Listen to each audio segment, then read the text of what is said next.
El Evangelio como me ha sido revelado, de María Valtorta. Audiolibro 6.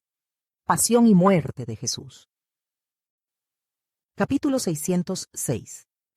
Jesús y María son la antítesis de Adán y Eva. Judas Iscariote es el nuevo Caín. La verdadera evolución del hombre es la de su espíritu. 2 de abril de 1944. Domingo de Ramos. Dice Jesús. La pareja Jesús-María es la antítesis de la pareja Adán-Eva. Es la destinada a anular toda la actuación de Adán y Eva y poner a la humanidad de nuevo en el punto en que estaba cuando fue creada. Una humanidad rica en gracia y en todos los dones que el Creador le otorgó.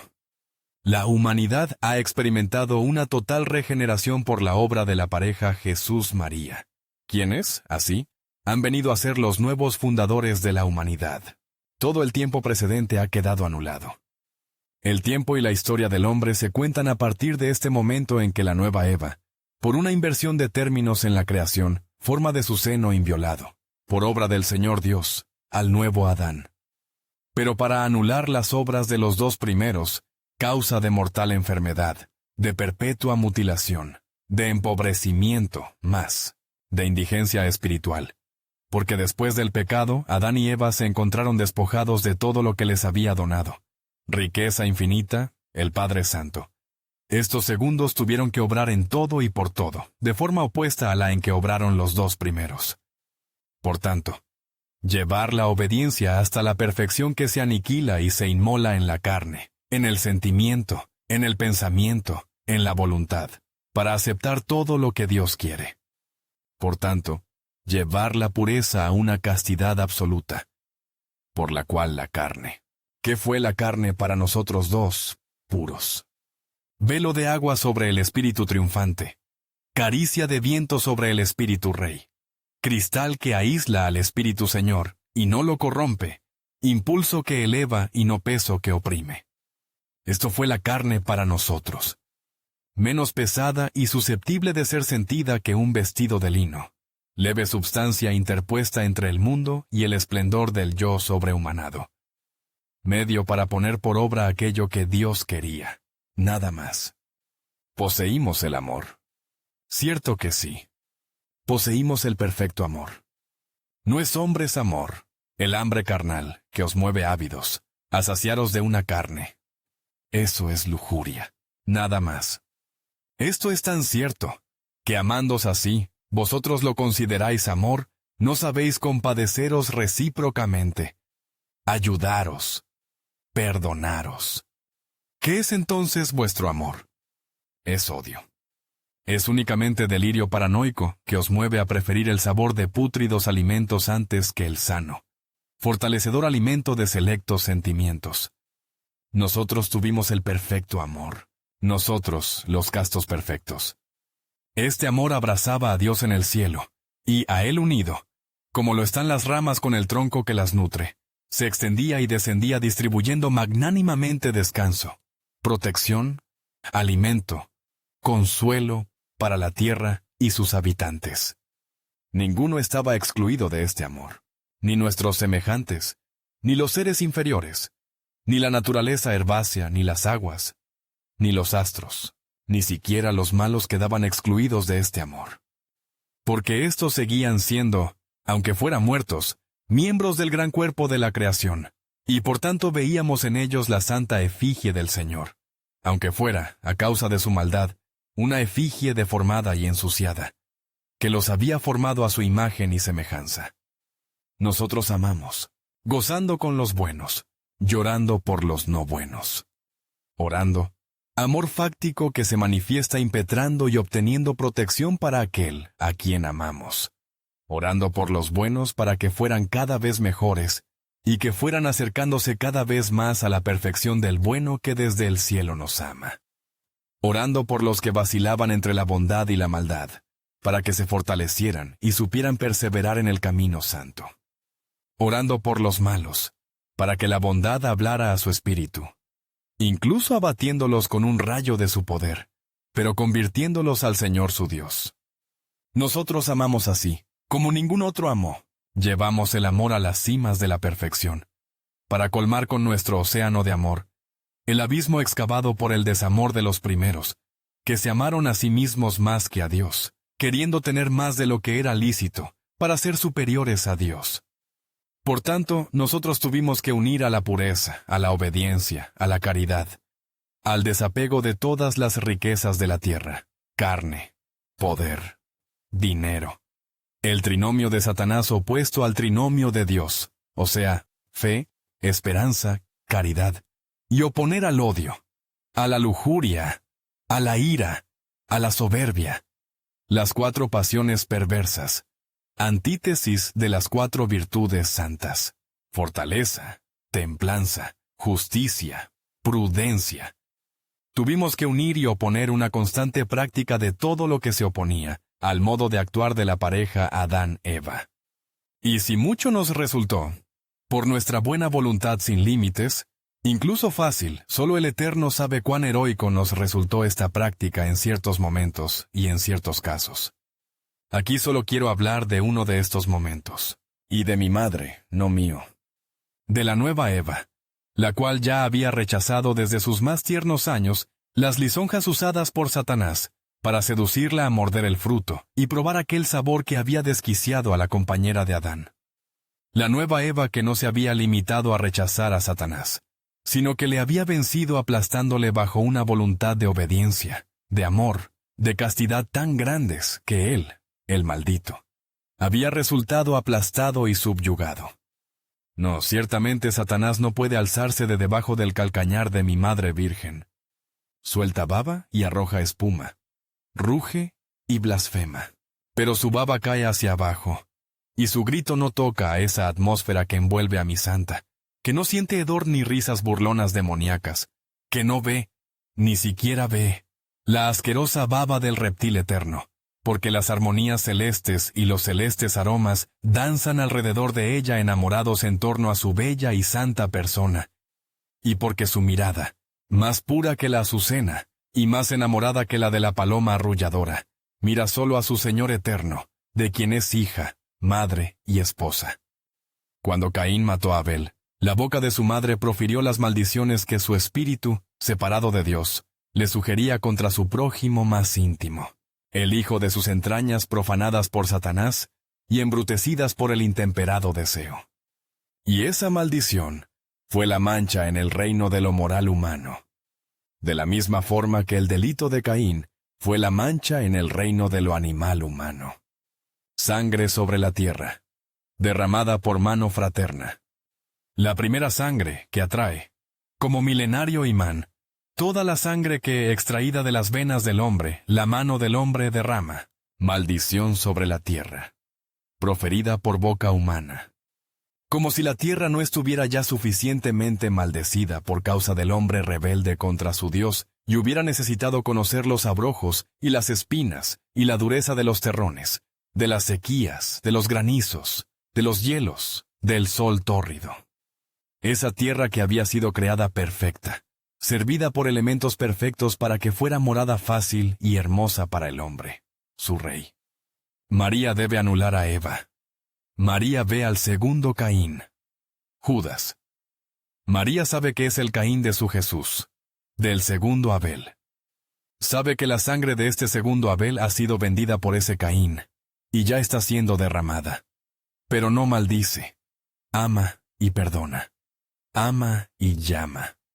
Oh maternidad de María mártir, maternidad tan sublime como esa maternidad tuya virginia y divina. Esta última ha sido don de Dios, pero la primera, Madre Santa, corredentora, ha sido un don tuyo para ti, porque solo tú supiste, en aquella hora, quebrantado tu corazón por los flagelos que me habían desgarrado las carnes, decir a Judas esas palabras. Solamente tú supiste en aquella hora, mientras sentías ya la cruz partirte el corazón, amar y perdonar. María, la nueva Eva. Ella os enseña la nueva religión que lleva al amor hasta el punto de perdonar a quien mata a un hijo. No seáis como Judas, que cierra su corazón ante esta maestra de gracia, y se desespera diciendo, «Él no me puede perdonar». poniendo en duda las palabras de la Madre de la Verdad, y por tanto, mis palabras, que siempre habían repetido que yo había venido para salvar, y no para condenar, para perdonar a aquel que, arrepentido, viniera a mí. María, la nueva Eva, recibió también de Dios un nuevo hijo en vez de Abel, matado por Caín. Pero no lo tuvo a través de una hora de alegría animal adormecedora del dolor con los vapores de la sensualidad y el cansancio del contentamiento.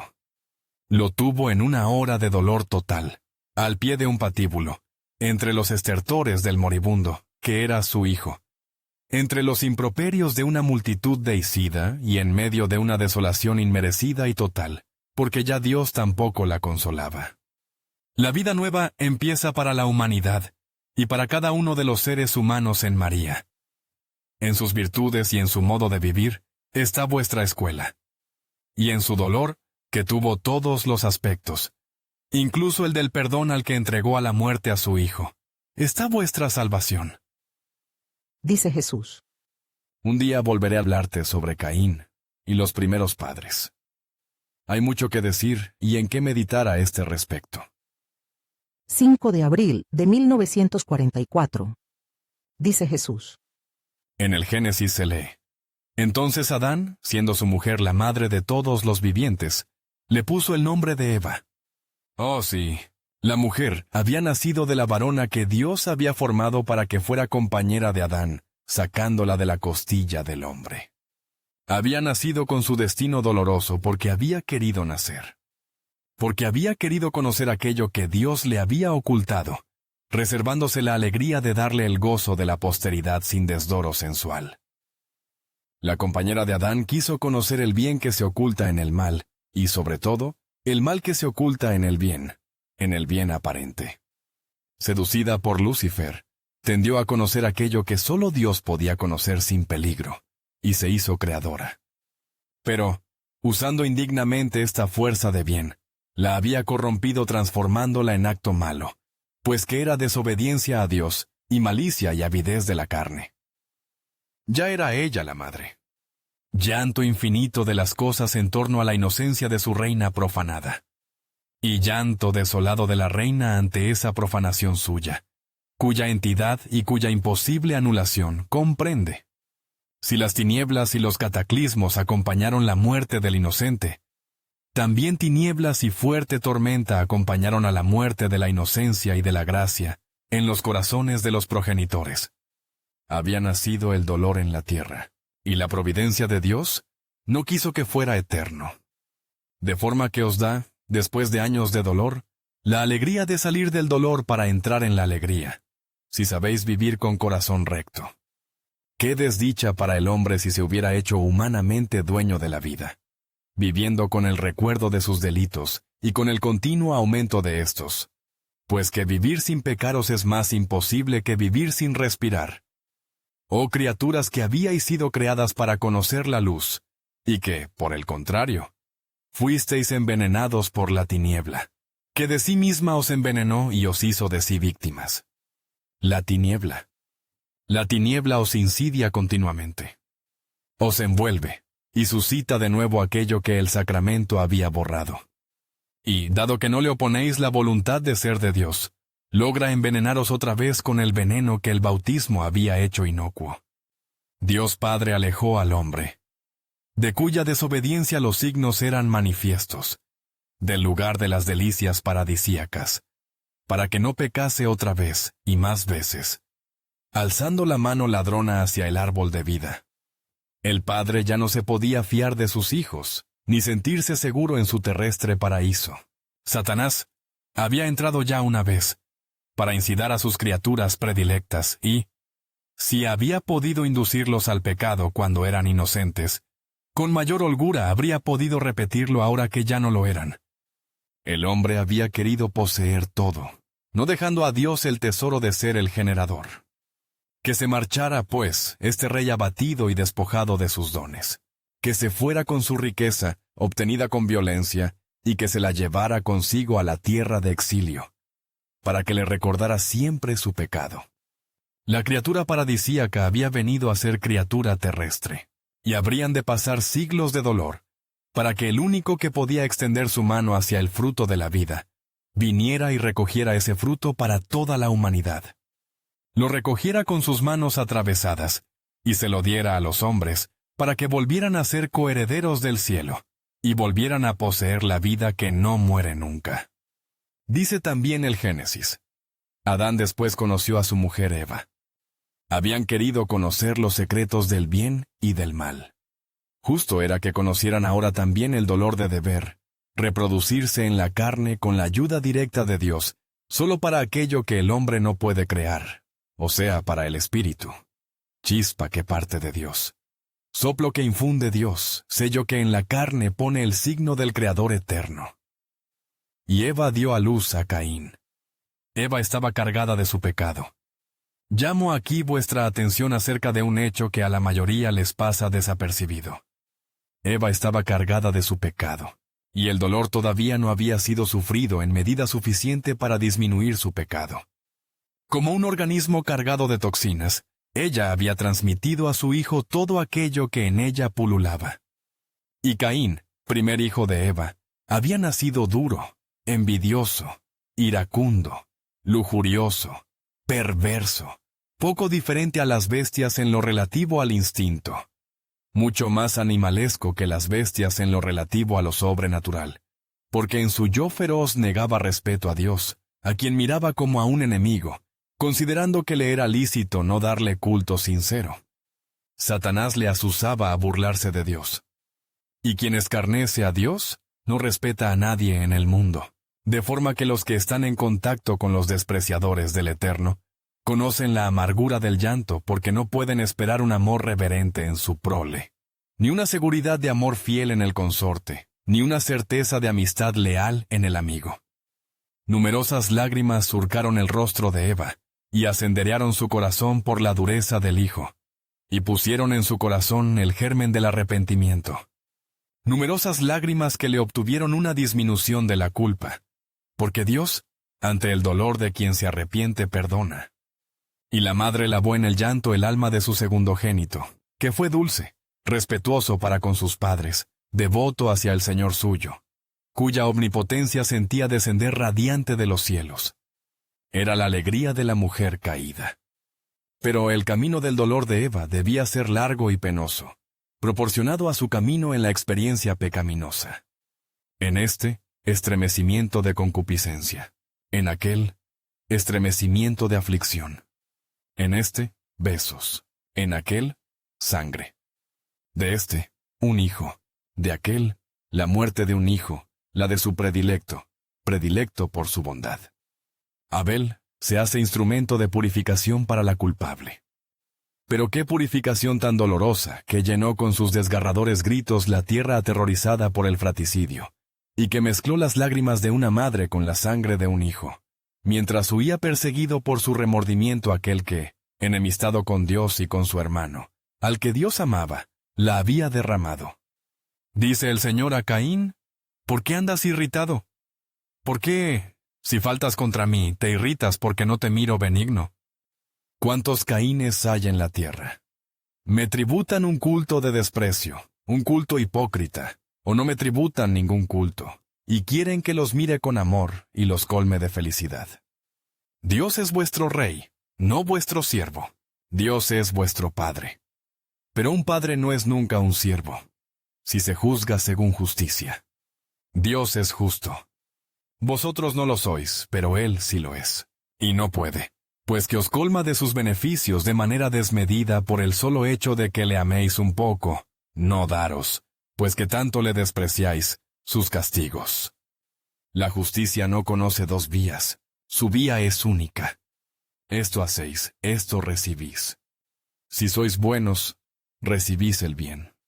Si sois malos, recibís el mal.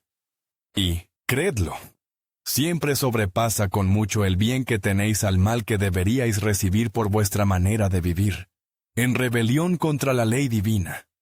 Dios dijo: ¿no es verdad que si haces el bien recibirás el bien, y que si haces el mal el pecado se presentará inmediatamente ante tu puerta?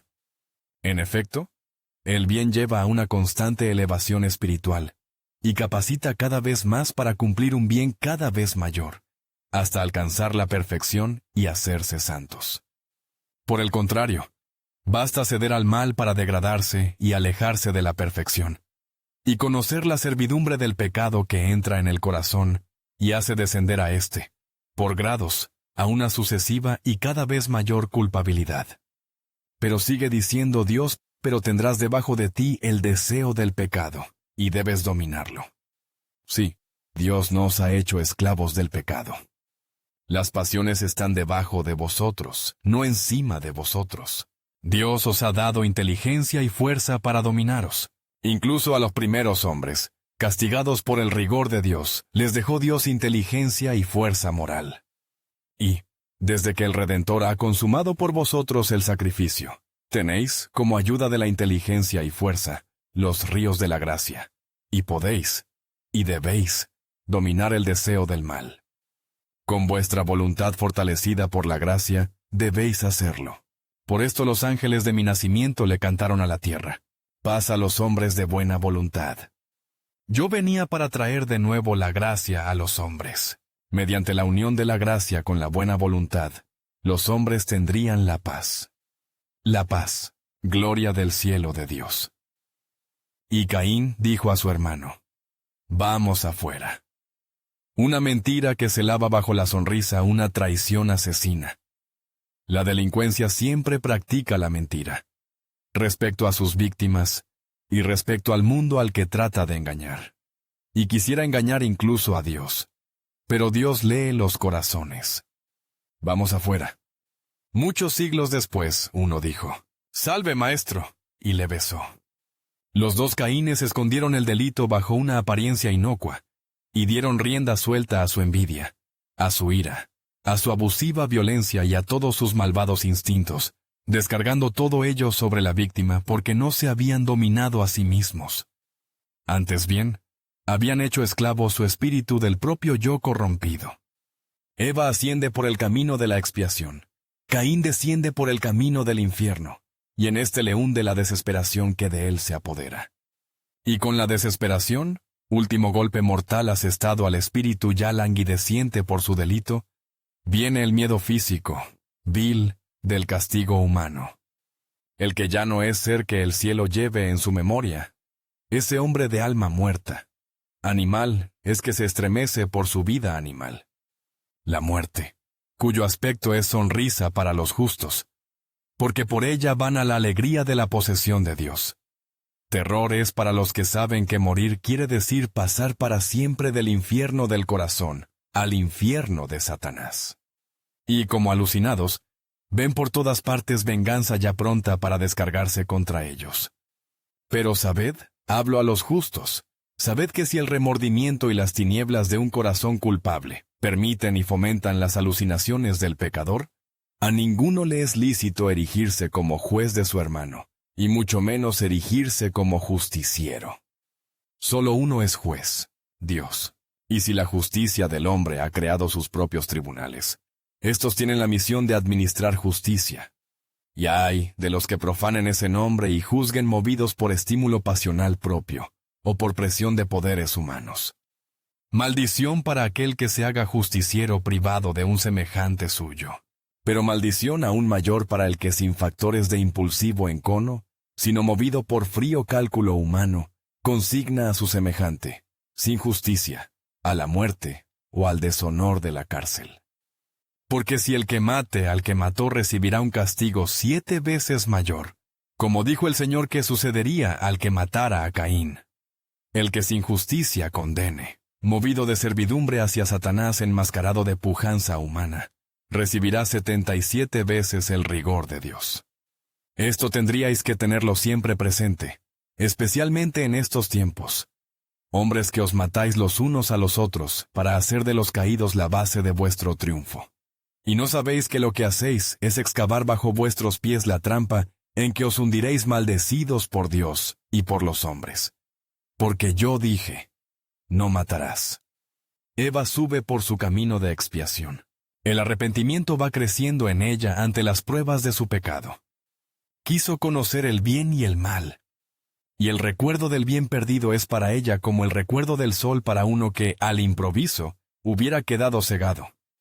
El mal está ante ella en los despojos del hijo asesinado. Y alrededor, por el vacío creado por el hijo homicida y fugitivo. Y nace Set, y de Set Enos, el primer sacerdote. Hincháis vuestra mente con los humos de vuestra ciencia, y habláis de evolución como de un signo de vuestra formación espontánea. El hombre animal, evolucionando, se hará superhombre. Esto decís. Sí, así es. Pero a mi manera, en mi campo, no en el vuestro. No pasando de la condición de cuadrúmanos a la de hombres, sino de la de hombres a la de espíritus. Cuanto más crezca el espíritu, más evolucionaréis. Vosotros, que habláis de glándulas, y os llenáis la boca hablando de hipófisis o pineal, y ponéis en ella la sede de la vida. Tomada esta no en el tiempo en que la vivís, sino en los tiempos que han precedido y seguirán a vuestra vida actual. Sabed que la verdadera glándula vuestra, la que hace de vosotros los posesores eternos de la vida, es el espíritu vuestro. Cuanto más esté, ésta de desarrollado, más poseeréis las luces divinas y más evolucionaréis de hombres a dioses, inmortales dioses, y obtendréis de este modo, sin contravenir al deseo de Dios, a su mandato sobre el árbol de la vida, la posesión de esta vida, justamente en la manera en que Dios quiere que la poseáis, pues que Él para vosotros la creó eterna y refulgente, abrazo beatífico con esa eternidad que os absorbe y os comunica sus propiedades. Cuanto más desarrollado esté el espíritu, más conoceréis a Dios. Conocer a Dios quiere decir amarle y servirle, y por tanto, ser capaces de invocarle para uno mismo y para los demás. Venir a ser, pues, los sacerdotes que desde la tierra oran por los hermanos. Porque es sacerdote el consagrado, sí, pero también lo es el creyente convencido, amoroso, fiel. Y lo es, sobre todo, esa alma víctima que por un impulso de caridad se inmola a sí misma. No es el hábito sino el corazón, lo que Dios observa. Y en verdad os digo que ante mis ojos aparecen muchos tonsurados que de sacerdotal solo tienen la tonsura, y muchos laicos en que la caridad, que los posee y por la que se dejan consumir, es el óleo de la ordenación que hace de ellos sacerdotes míos, anónimos a los ojos del mundo, pero conocidos por mí, que los bendigo.